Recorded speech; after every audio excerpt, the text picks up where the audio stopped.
experience on her channel a couple of years back. She asked the question, I don't remember the exact question, but it was something akin to like, why doesn't God just reveal himself before every single person? If it wants us to know what it is, why doesn't it just present itself before everyone? And my response was, well, that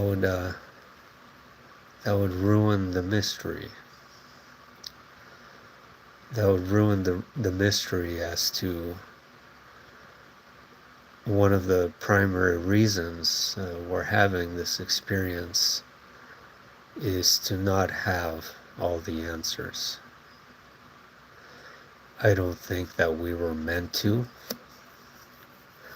and I don't think that we're supposed to. And in addition to that, I don't think we're ready.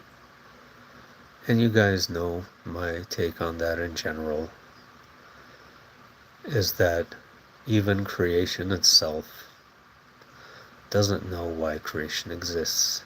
And I know that sounds like a very arrogant and insane thing to say, but deep in my heart, I'm saying it from the depths of my soul, I do believe that is the case. That even creation does not know why it exists. And I think it was Bashar or somebody said something very interesting, that creation and creator have a reciprocal relationship, meaning that one cannot exist without the other. The creation manifests the creator, and the creator manifests the creation, and they are in symbiosis with one another in this eternal struggle. And struggle is my next point. She wasn't very pleased with my response about ruining the mystery, but I gave her some solace in the sense that I do believe at this particular time that we have reached a point where we're kind of so far gone into the depths of darkness that actually it would be quite necessary to have a reset or to have some divinity reveal itself before us. That would probably be beneficial to us. But instead, we did have a reset, and most of us forgot it, that the world probably did end, and we were placed into a mechanized realm of sorts, where evolution is guided primarily by computer algorithms. So even though I don't think that's part of the plan to have divinity reveal itself before every person, I do believe that one of the primary purposes for life is to break out of that darkness.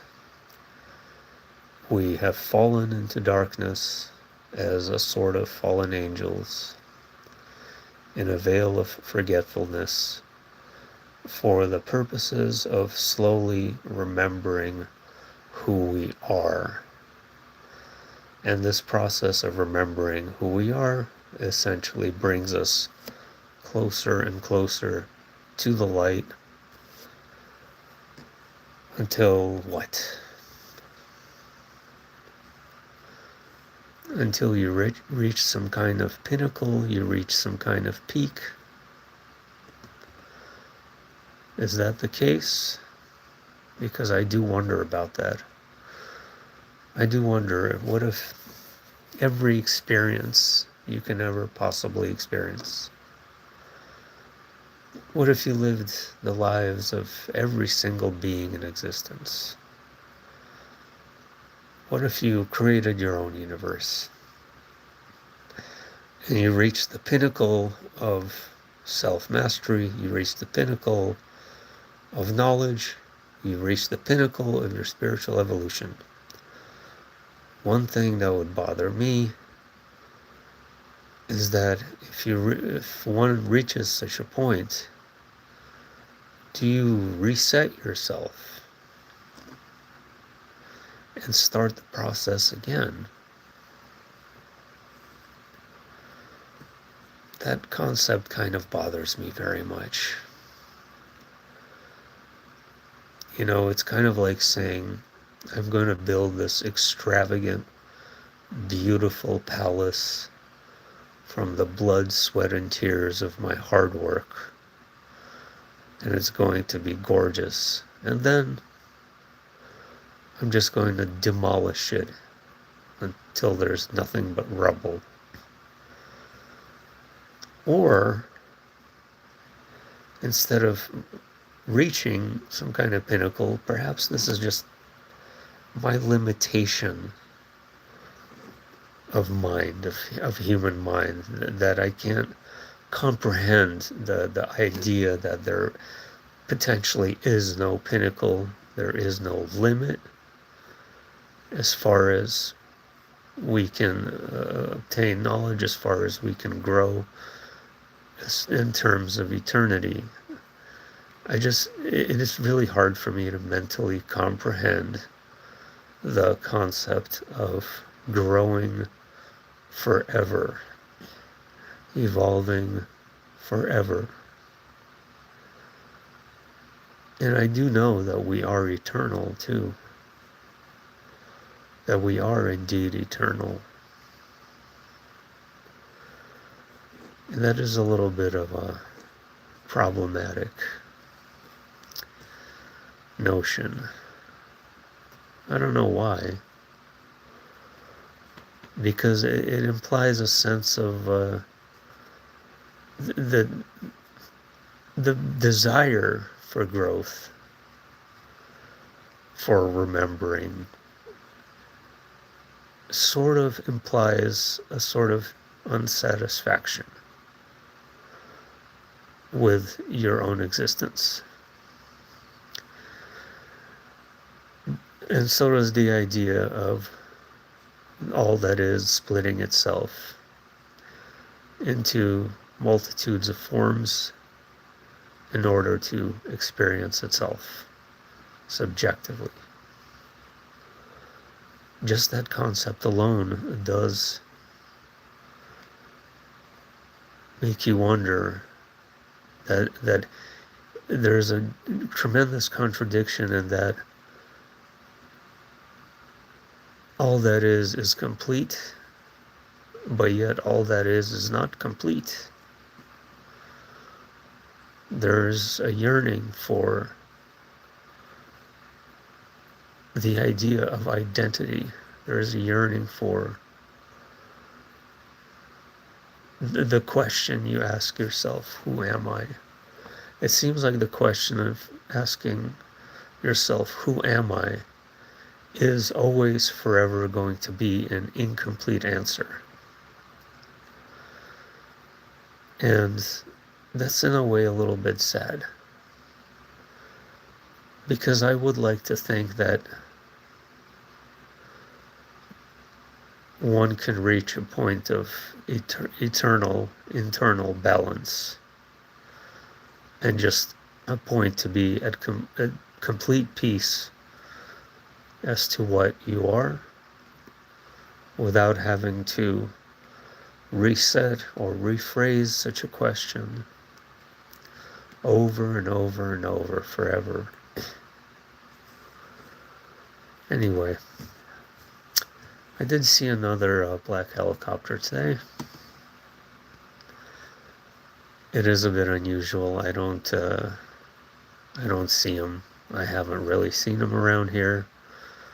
And when I went on that hike with my friend, it was hovering over us, going in circles, and now this one was flying on the beach, literally 100 feet in the air. It was so close. It was crazy. Just a solid black helicopter with no insignias, no markings, no nothing at all. And I'm not saying it's necessarily anything special. Could just be some sort of surveillance, some sort of military operation, considering I live near one of the biggest military bases in the country. I'm just saying that I've never seen them. I've never seen them all these years. Just the regular Apaches and Hueys and police helicopters. That's what's been around here this whole time. Anyway, the question I'm going to leave you with is, why is it that the soul yearns for experience? Why does it want experience? What is it about the soul that feels incomplete, that it must continue some sort of process? And then yet on the other hand, it doesn't seem like we're enjoying this. Doesn't seem like we're enjoying this process, and certainly I'm not. I can't get over the idea of Bashar, finding your highest excitement and so on and so forth. It almost kind of feels like that the highest excitement has been stripped from you deliberately, and you're put into a box, and everyone else is put into a box. Whatever it is, I don't think that the experience here is, I don't think it is what it's supposed to really be. I do think it's supposed to be different, even though we have eternal loops of this movie over and over again. Somehow I still think it was supposed to be a different movie sometimes. So why does the soul want to recreate what it is from a different point of view? Is it just not enough just to be, just to exist? Why is it not enough just to exist?